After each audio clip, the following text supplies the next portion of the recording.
Le pédagogue est un chercheur parce qu'il est dans une posture qui n'est pas dogmatique par rapport au savoir. Alors certes, il a une longueur d'avance par rapport aux élèves, il y a des choses qu'il sait que les élèves ne savent pas, mais il les sait en les réexplorant sans cesse.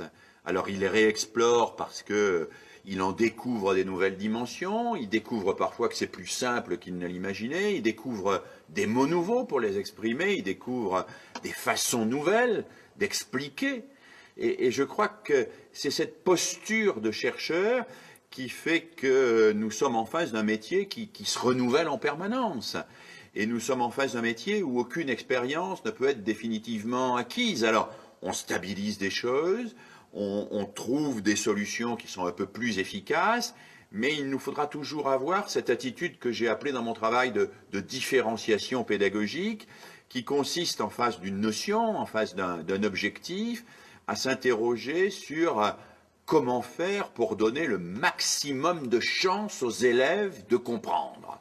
Alors, travail de groupe, travail individuel, méthode plus inductive, on va partir des exemples pour aller jusqu'à la règle, à la loi, ou méthode plus déductive, on va faire des exercices, méthode plus ludique, méthode plus centrée sur la construction, sur le geste, sur le manuel, méthode plus centrée sur des études de texte, par exemple, mais il s'agit d'offrir le plus grand nombre de prises possibles aux élèves. Et j'aime bien prendre cette métaphore des prises, y compris au sens de l'escalade. Une paroi, on ne peut pas la grimper à la place de quelqu'un. Un savoir, on ne peut pas l'acquérir à la place de quelqu'un. L'élève, c'est lui qui apprend, c'est lui qui monte sur le mur. Mais en même temps, il ne peut pas y monter s'il n'y a pas de prise, et si on est simplement au bas de la paroi, à lui crier après en lui disant « vas-y ». Donc il faut lui fournir ses prises, lui fournir ses moyens de s'agripper et de monter lui-même, et puis il faut lui donner aussi cette petite assurance qui fait que s'il tombe, il pourra avoir pris un risque, mais il ne se sera pas mis en danger.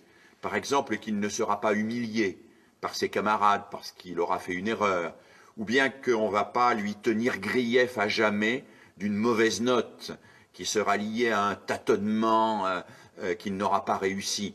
Nous sommes là dans une posture de l'entraîneur, de celui qui assure, de celui qui crée un espace sans menace, de celui qui crée un espace et des situations où l'autre va faire le saut, va partir, va chercher, va trouver les moyens d'apprendre par lui-même. Mais c'est ça le grand paradoxe, c'est que c'est l'autre qui apprend par lui-même, mais il ne peut pas le faire sans moi. Il ne peut pas le faire sans tout ce que je lui propose, sans ces prises que je lui offre, sans ces outils que je lui donne, sans non plus mon regard, qui est un regard de confiance, sans non plus mon suivi, qui va lui permettre d'analyser ses propres erreurs et d'y remédier.